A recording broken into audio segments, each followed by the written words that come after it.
Good morning, garden friends. I'm standing here in the shade garden, mainly because I tried filming in the herb garden and I couldn't see the camera. It's so bright this morning. Anyway, I'm up bright and early this morning, just taking a walk around, looking at things with my cup of tea. And I wanted to share with you some updates on the herb garden, the shade garden, and the kitchen view garden. Lots of things going on, especially in the kitchen view garden. It's where I've been spending most of my time lately. And so, yeah, I wanted to take you around and show you what's been going on. Come with me. I'll walk back here toward the herb garden. You can see Miss Susie is up with me, watching, surveying. Good morning, Suze. Let's swing back over here. Sorry for the camera swing. So here's the herb garden. And as you can see, it's really filled in the last few weeks. Look at that lavender. The bees are up early this morning, buzzing. Just love it. And the parsley is looking thicker than ever. The dill has flowered. Keep waiting for the first swallowtail butterfly to come in. And then the borage has bloomed. The bees have been all over this borage. See if I can get in on a bloom here. Oops. The borage has really blown up in the last couple of weeks.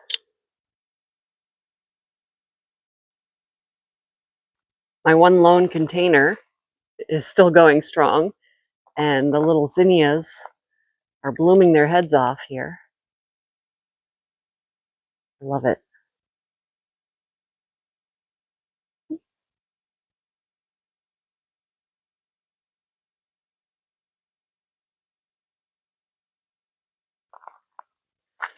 Trying not to get myself in shadow here. Look at these daylilies. Aren't they amazing? They're just so thick with blooms this year. Love it. You can see it's still early, so today's blooms haven't quite opened yet. But in another couple of hours, these will be wide open. And then this is yesterday's bloom.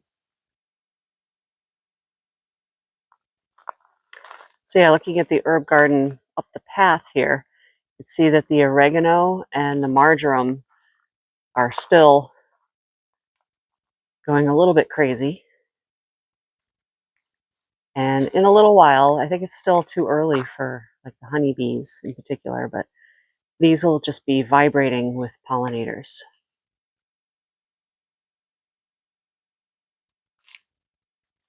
So, my shadow. So yeah, the herb garden has really exploded in the last couple of weeks. We've got a mint. And again, I'm not really concerned that this mint is going a little crazy. I'll just pull out whatever gets a little out of control, but for now it looks really, really lush. Parsley. I did cut back all of the basil pretty hard, and it's bounced right back. So pretty soon I'll have to give it another trim. And the borage, pretty flowers. But we have our first morning glory blooms. There are a few in here. Let's see if I can get up close here. Oops. It's starting to wander its way up the house here.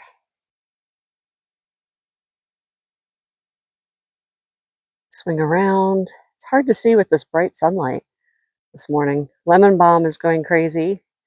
And catnip is full of bees this morning. Love it. All day long, this is just buzzing with bumblebees and honeybees. Turn back around. Lemongrass is really starting to grow tall, and more borage. These are just the prettiest flowers. These flowers are entirely edible.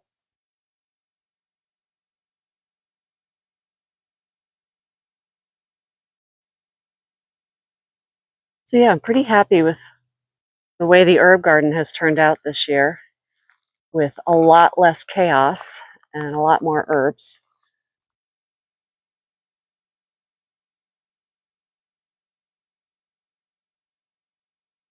Really quite pretty. So let's take a walk over to the shade garden. Swing the camera, sorry. Here, we'll take a wander over to the shade garden. What a pretty morning, huh? That sky.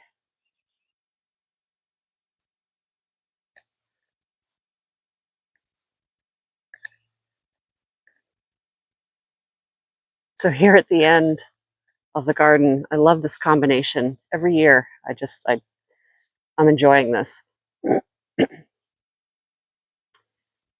This is a Sun King Aurelia, which is just massive this year.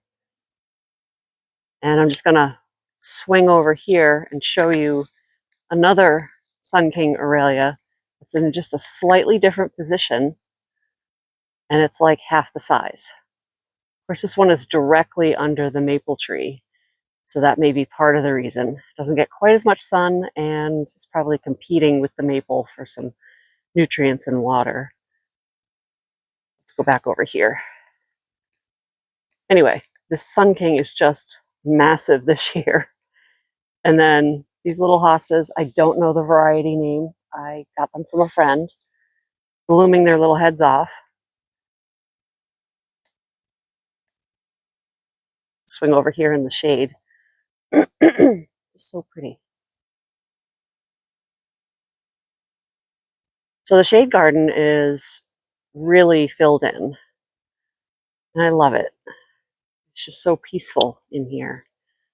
All the different foliage colors and textures. The foxgloves have gone by, and pretty soon I'll take down these heads, these seed stalks. I'm sure they've shed enough seeds that will populate foxgloves for next year, so I'm not worried about that. It's beautiful Japanese painted fern.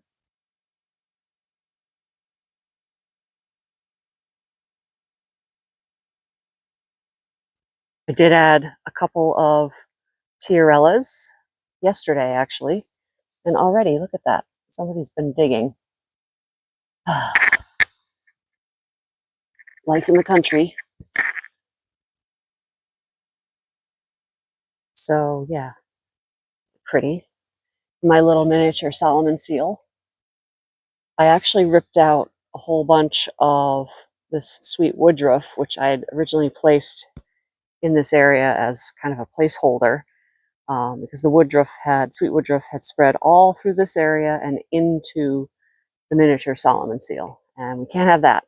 So ripped this much out and plunked the tiarella in there. It's a pretty little accent. Yeah. Pull out a little bit so you can see.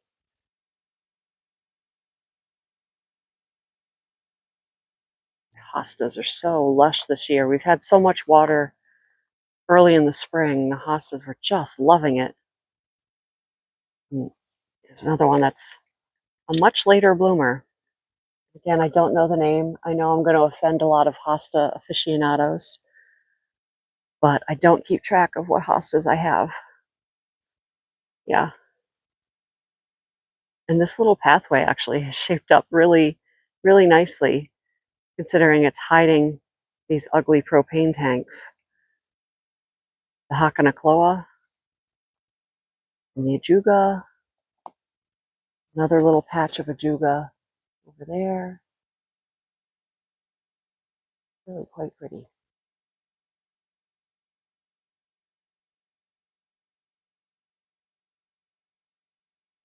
Back this way. The ladies' mantle this year has been insane. All of my ladies' mantle is just blooming its head off. Love it. And somewhere, oops, over here, seedlings. So I'll certainly be digging these up and putting them elsewhere in the garden. Be careful not to weed those out.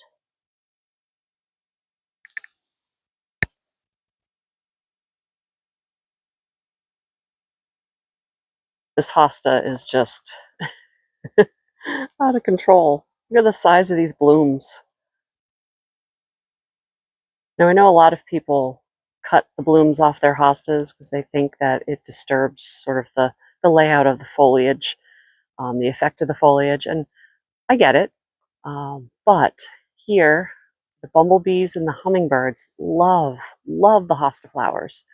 So I can't cut them off until they're spent. Once the flowers go over, I will definitely cut them off. But for now, they'll stay, and they are actually really pretty.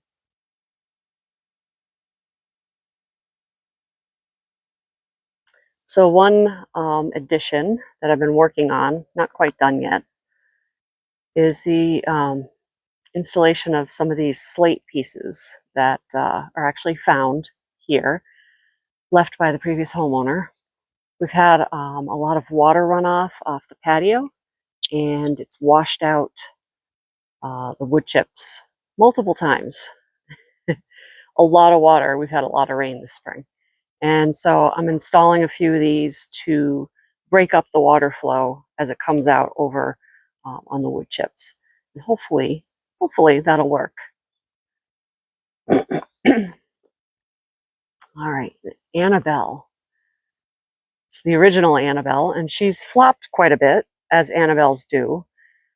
She was actually quite upright for most of this summer until, 4 or 5 days ago, when we had, pardon me, when we had a huge rainstorm, just torrential rain. And yeah, she and the other cutting of Annabelle both flopped over. But the heads this year are fairly ridiculous. Again, probably very happy because we've had a lot of rain this year.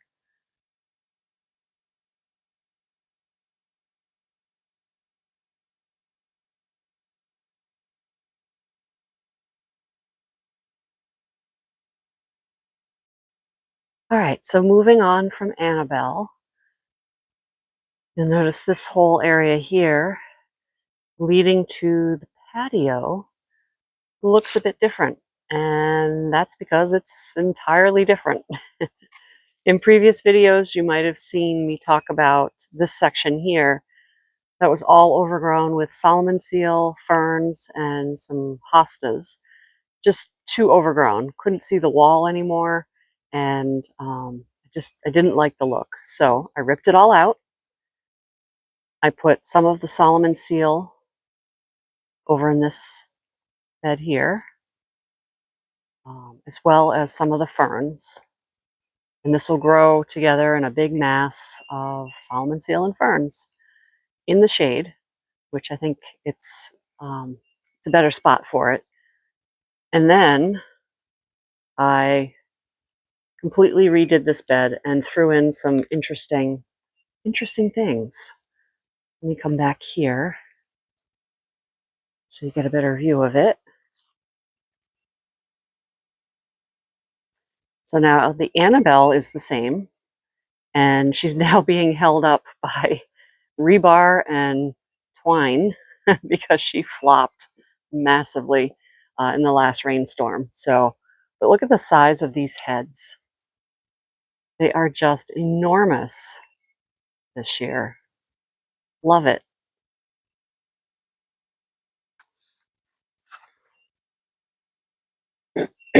So I wanted to put things in this bed other than Annabelle that weren't big and crazy in height and flowering, so that they didn't cover the wall. We have a very beautiful stone wall here, and we wanted to be able to see it. So I put in a little Princess Spirea, and already the bees have been all over this. This hydrangea, I'm really excited to see how this develops over the coming years. This is a hydrangea macrophylla, and it's called Everlasting Green Cloud. And the blossoms start out this really pretty green color and fade to pink, and apparently they get a little bit darker. Isn't that pretty? I love it.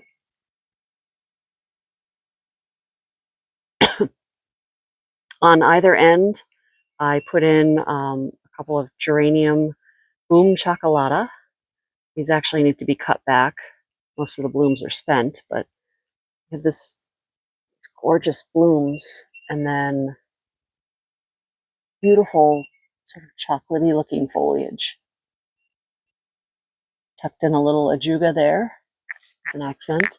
And in between, I tucked in Lady's Mantle, which will fill out and spill over the rocks here. Come around on the other side. This sad looking clump, I promise you, will look so much better next year. This is a big clump of Coreopsis that I dug out of the garden, and it has little yellow blooms which have gone over. So it's just going to look kind of crappy, for lack of a better descriptor, this year. But next year it'll come up and look fine. And a final Boom Chocolata. So yeah, it looks a lot better. I'm very happy with the way this has turned out, and I'm looking forward to seeing it fill in over the next couple of years.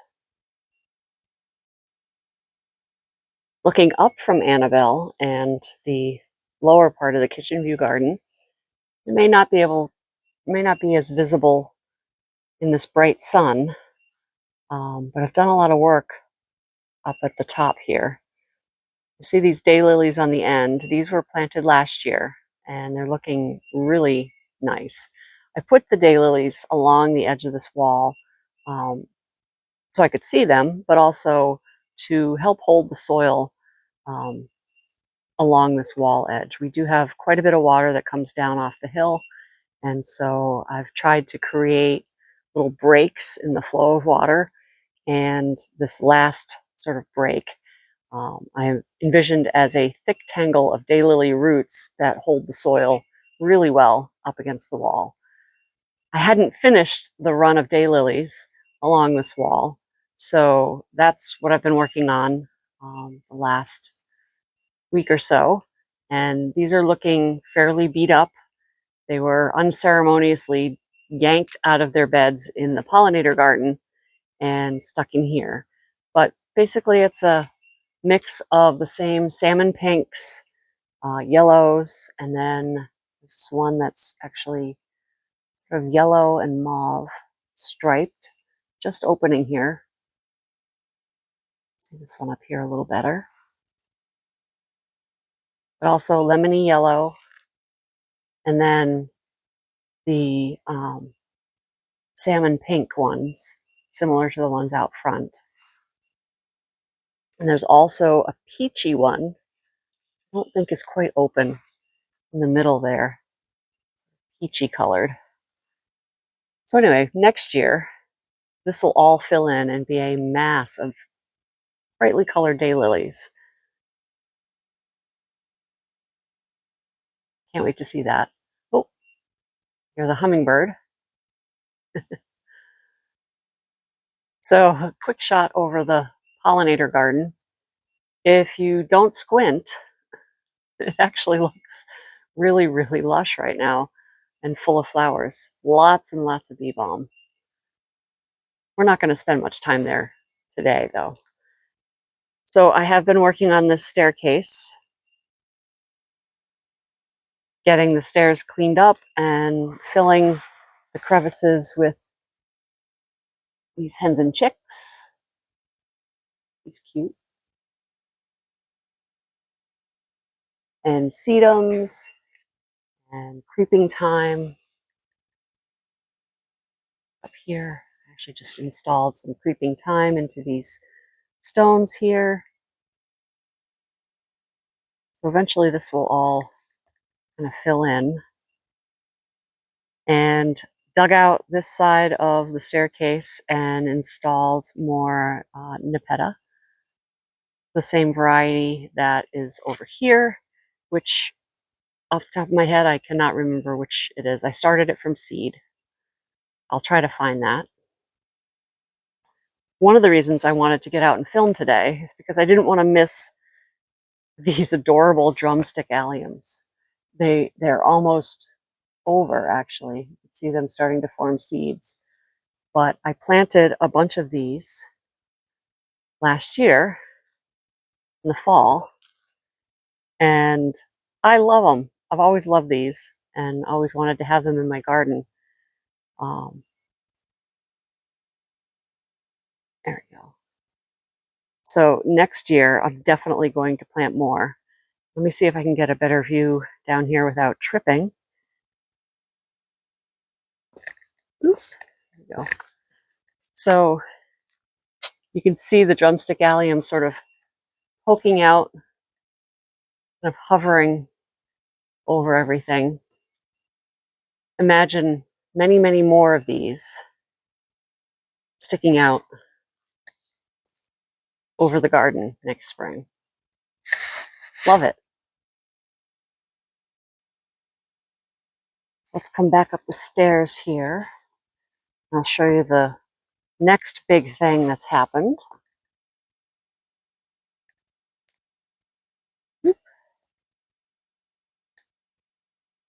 So we're almost done with the path. The path is dug out, and wood chipped. I still need to work on the rock border, which is going to be a very long process. Let me just take you down the path. As you can see, I've started building a few places here, just kind of as an experiment. We had a little washout, so this section will be the next section that I build. Lots of rain. And so the path goes, for now, here, this way.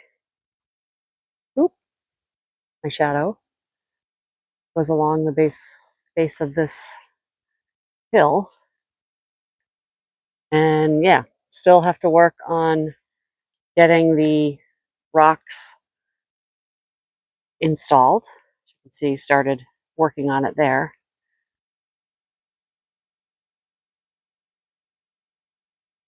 So let's take a little walk back here and look at some of the plants that have changed.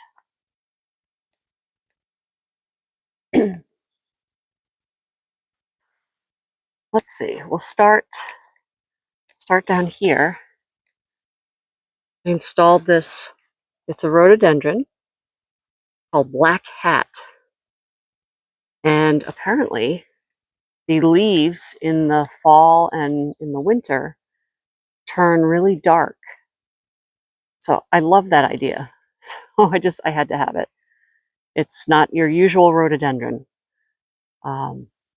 It has, I believe, pinkish mauve flowers. And yeah, can't wait to see it turn in the fall. Here, now I did a little rearranging up here. Here's my sky pencil holly. There used to be a hydrangea here. Get to that in a minute. I slid the hydrangea over here. I think it was getting a little too much sun. And yep, I'm blanking on the name of this. I think this is Twist and Shout. I'll look it up and put it on the screen here. But it actually, it came out of the winter looking pretty rough. And it's actually filled in quite nicely. So I'm very happy that it survived the winter. It's another bloom over there. So I relocated it over here, And in its place, I found a really interesting northern bush honeysuckle. This one's called Copper. And you can see the new foliage is sort of coppery colored, and it has lovely little yellow flowers.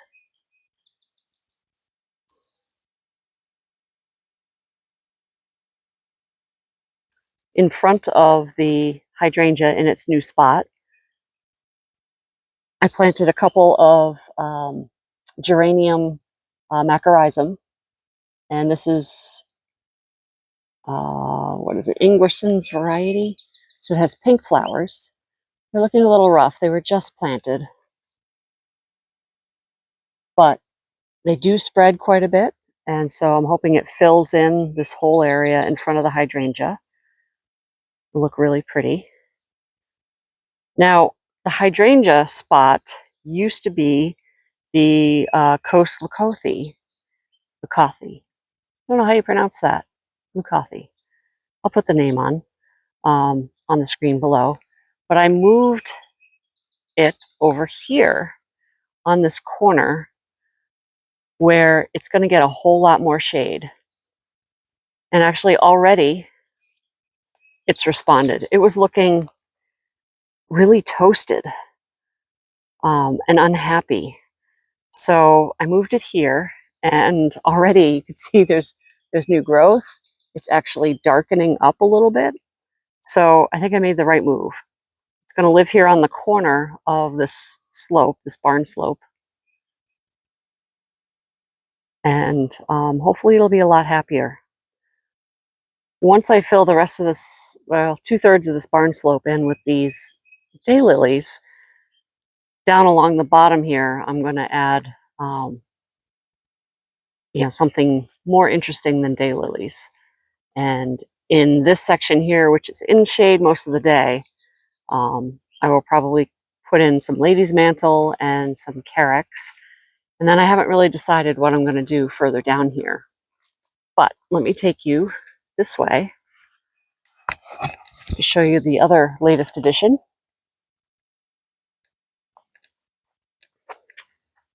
Here is a large blue muffin viburnum from Proven Winners. And, oh, the berries are gone. Interesting. So I bought it because it did have berries here. And somebody's eaten them already. Lovely. Anyway, this is going to be very large and hopefully covered in blue berries in the fall. And it'll also have the viburnum fall foliage. So very excited about that. Haven't added anything else in this bed yet. With the Limelight Prime hydrangeas and the Coosa Dogwood. Still thinking about what I'm going to put here. But it's coming along. I'm going to swing into the sun here, my apologies, and whip around to the blueberry patch. And I don't know if you can see that, probably not. So let me take you inside the blueberry patch so we don't have to look through the deer fencing. Now we're inside the blueberry patch that is completely surrounded by bird netting. And the blueberries are in full berrying. Let's see if we can find. It's funny, I don't know the variety names. This blueberry patch came to us with the house. Wander through. Ooh, so many berries. Here's a good one. And we pick bags and bags and bags of blueberries every year. Put them in the freezer, make muffins with them, eat them all year round. And yeah, it's just such a lovely thing to have already on our property. Didn't have to wait for it to grow. I've been doing a lot of pruning to try to get more production. And yeah, just gorgeous. I love coming out here early in the morning and picking blueberries. And you get to listen to the birds, probably yelling at me for cutting them off of their blueberry supply. Yeah.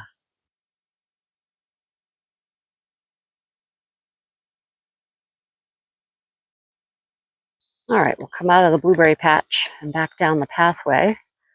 I can't wait until all of this is planted and grown in. This pathway is going to be like a little tunnel along along the front of the barn. That's my vision anyway. So we're walking into the sun. I apologize for that if it looks funny on camera. You can see it's the back side of the shade garden. And again, I have the deer netting up to about here. Deer don't seem to bother anything up this way, but they do really like the hostas.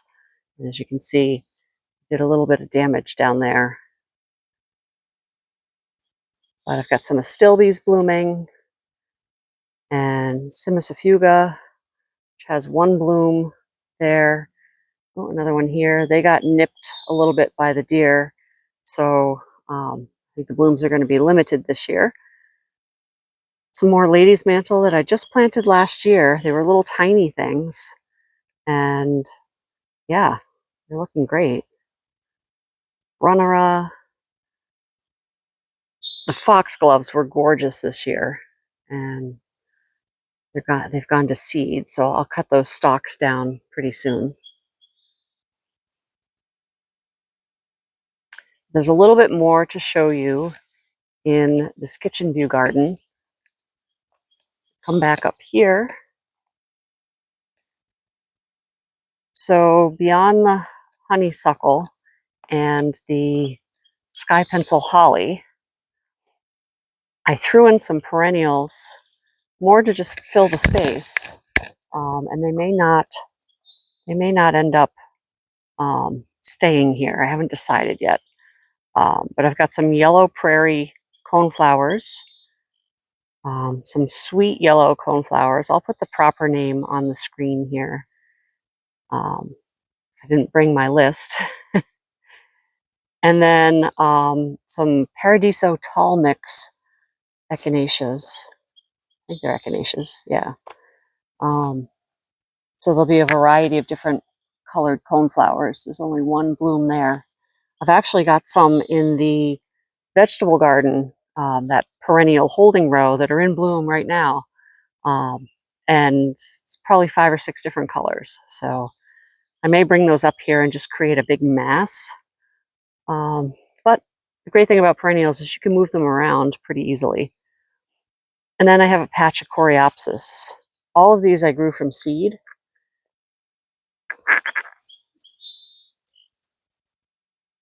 And I'm hoping we'll fill in. And if I don't like them, I'm just going to move them. The intent is to plug in some perennials in between these shrubs as these shrubs grow and fill in. These hydrangeas are finally starting to bloom. I was a little worried about them. And yep, I'm forgetting the name of them. I'll put it on the screen. These were installed last year. And they looked a little rough this spring, but they're starting to fill in really nicely. So yeah, the blooms start out white and fade to pink. And it's funny, these are already back over here, already fading to pink. Interesting.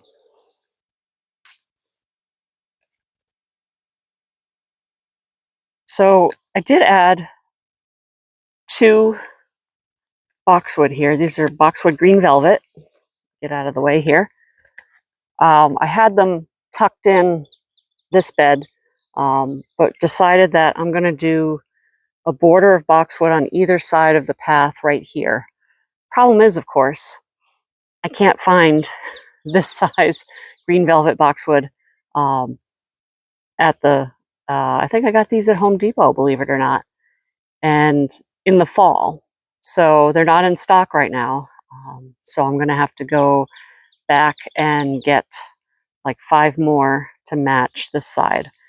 But a little bit of formality coming into this garden, have a low boxwood hedge on either side, and then fill in the rest.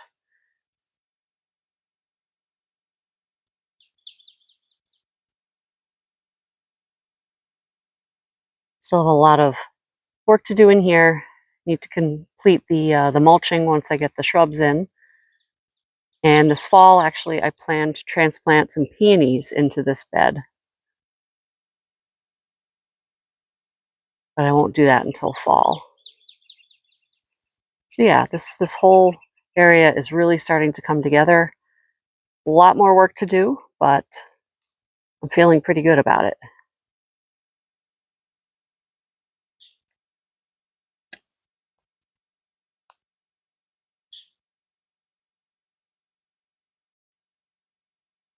Well, that's it for today's video.